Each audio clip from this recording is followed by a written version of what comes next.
प्रायः परमात्मा गरीबों को जल्दी मिल जाते हैं, क्योंकि अमीरों के कैप्सूल तो सुंदर हैं, दवाई नहीं है। इसलिए मेरे प्रियजनों, हम बुरा ना मानना, हम किसी की बुराई नहीं करते, अमीरों के खिलाफ नहीं है, लेकिन हम आपसे प्रार्थना ये करना चाहते हैं, भगवान ने तुम्हें अमीर बनाया, ईश्वर करे तुम और खरबपति बनो, पर वो धन भी तुम्हारा काम काज के लिए नहीं, वो धन भी राम काज के लिए होना चाहिए। है? किसके काम आना चाहिए? जैसे हमारे धर्मेंद्र जी हैं, इन पर भगवान ने कृपा की, राजराजेश्वर महाराज जी ने इनको आज्ञा दी कथा करो। अब ये दोनों तीनों मनीष लोग, धर्मेंद्र जी, यजमान जी मिलकर के, इनका पूरा परिवार मिलकर बढ़िया चकाचक कथा करवा रहे। दिल्ली के लोग बढ़िया कथा का आनंद ले रहे, लाखों लोगों का कल्याण हो रहा, भंडारा भी हो रहा, कल अर्जी से भी कल्याण होगा। इसका पुण्य इन्हीं के खाते में तो जाएगा, ऊपर बैठे हुए इनके पूर्वज भी धन्य धन्य करेंगे कि धन्य है हमारे वंश में एक ऐसा पूत सपूत हुआ जिसने भगवत चर्चा करके हमको हमारा भी उद्धार करवा दिया है? बोलो सीताराम, जोर से बोलो और जोर से बोलो। इसीलिए मेरे प्रियजनों, मेरे परिवार के सदस्यों, धन्य है हनुमान जी।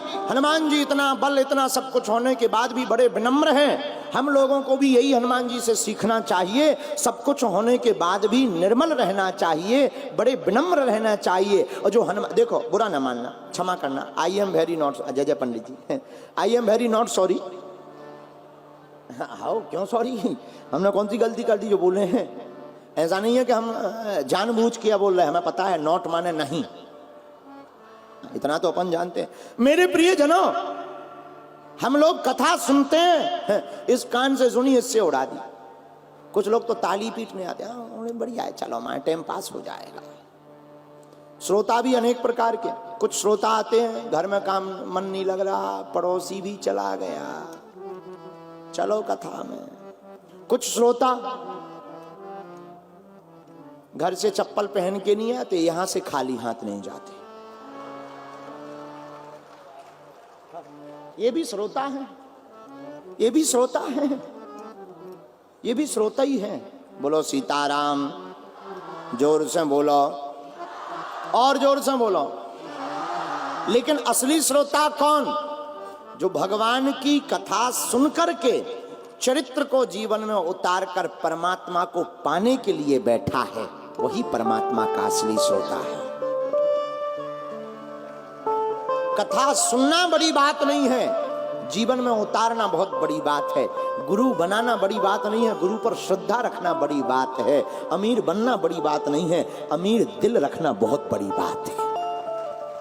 इसलिए मेरे प्रियजनों, मेरे प्रिय श्रोताओं, हनुमान जी के इस चरित्र से, आज का जो प्रथम दिन का चरित्र है, उससे ये सीखना है, जैसे हनुमान जी प्रभु के प्रति समर्पित हैं, उनसे कहो कि क्यों आपने ऐसा काम किया, तब हनुमान जी अपने हाथ जोड़कर कहते हैं, नाथ न कछु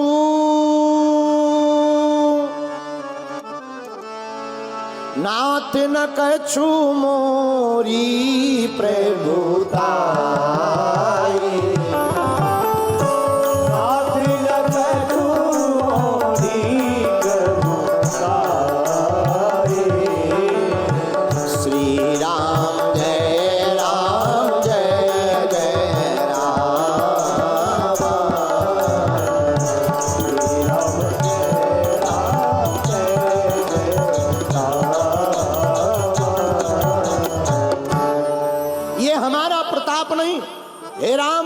प्रभु श्री राम, आपका प्रभु श्री राम जी, आपका प्रताप है।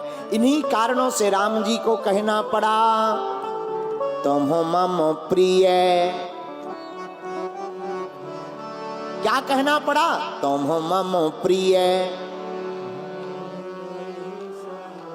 श्री राम, जय राम जय राम। हनुमान जी महाराज भरत जी के समान प्रिय हैं, भरत जी के समान। हाँ, हनुमान जी ने प्रणाम किया। राम जी बोले और बताओ। हनुमान जी अपने असली रूप में आए, ब्राह्मण भेष हटाया। महाराज आपकी आज्ञा हो तो हम आपकी मित्रता सुग्रीव जी से कराएं, ऊपर चलो पर्वत पर। क्या बात है, नाथ शैल पर कपिपति रही। शैल माने पर्वत, पर्वत पर कपिपति रहता है, वहां चलिए। राम जी ने मुस्कुराकर कहा, एक बात बोले। हाँ बोलो। बीमार आदमी डॉक्टर के पास आता है, डॉक्टर नहीं जाता है। तो हनुमान जी मुस्कुरा कर बोले, महाराज किसी को छोटी मोटी बीमारी हो, पेट खराब हो गया हो, सिर दर्द हो रहा हो तो डॉक्टर के पास आ जाए, पर कोई एकदम लस्त पड़ गया हो तो या तो एम्बुलेंस को जाना पड़ता है या डॉक्टर को जाना पड़ता है, वरना वो चल नहीं पाता है।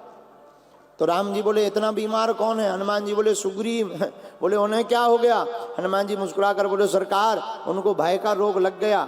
बोले, ये भय का रोग क्या है? बोले, उन्हें भाई से ही डर लग रहा कि मर ना जाए, तो हमारा मन तो नहीं है जाने का। हनुमान जी बोले, नहीं आप चलो। लक्ष्मण जी बोले, रहने दो। राम जी बोले, अब हनुमान जी कह रहे हैं तो हम सबकी बात काट सकते, लेकिन हनुमान जी की बात को नहीं काट सकते। कितना अच्छा संकेत। इस बात का संकेत यह है, जो हनुमान जी का दास हो जाएगा उसकी बात फिर प्रभु श्री राम भी नहीं काटते हैं। तो मेरे प्रिय जनों, हनुमान जी महाराज जैसा संकट मोचन कौन होगा? एक घटना चित्रकूट के मंदाकिनी में घटी थी। आपको हम एक सत्य घटना के बारे में बता रहे हैं। एक माताजी अपने बालक को लेकर के चित्रकूट गई स्नान करने। बालक छोटा सा था, 7-8 साल का। मंदाकिनी में स्नान करते करते थोड़ा दूर चली गई, एकांत में कोई था नहीं। 4-5 लोग कोने की तरफ नहा रहे थे। बालक का पैर फिसल गया, बालक मंदाकिनी में डूब गया। तो लोग देखने लगे, पर पता ही नहीं चला कब गायब हो गया। बहाव तेज था, बरसात के दिन। बिल्कुल सत्य घटना आपको बता रहे हैं। वो माताजी मंदाकिनी के किनारे पर बैठी रही, और जब उन्होंने देखा कि बालक डूब गया और दिखाई भी नहीं पड़ रहा, तो आंखों में आंसू भर करके उन्होंने दोनों हाथ की मुट्ठी बांध कर कहा, हे वीर बजरंगबली, आप अगर सच के हो और हमने अगर आपकी आज तक पूजा की हो, और अगर सच में तुम इस कलिकाल में, कलयुग में हो, और अगर आपने जानकी माता का पता लगाया, तो तुम्हें सौगंध है प्रभु श्री राम की, हमारे बालक को आज बचा लो। और जहां इतना कहा, सबके सामने वो घटना घटी। और कल्याण पुस्तिका में लिखा इस घटना को कि देखते ही देखते एक पेड़ से न जाने कहां से विशाल काय बंदर वहां पर कूदा और मंदाकिनी में गोता लगाकर बालक का हाथ पकड़ करके ऊपर खींच कर ले आया। और हनुमान जी ने रक्षा की, हनुमान जी ने दया। ऐसे वीर बजरंगबली आज भी कलिकाल में व्याप्त, आज भी कलयुग में साक्षात है। मेरे प्रिय जनों, जो भी इन हनुमान जी के चरणों को पकड़ लेता, तुम्हारे हमारे पास भी हनुमान है, तुम भी इनके चरण पकड़ लो, इनके चरणों को छोड़कर मत जाना। और अगर तुम हनुमान जी के चरण पकड़ लोगे तो दिल्ली के पागलों, हम तुम्हें कथा सुनाने नहीं, हम तुम्हें हनुमान जी से जोड़ने आए हैं। फिर तुम्हें राम जी के पास नहीं जाना पड़ेगा, राम जी तुम्हारे पास आएंगे।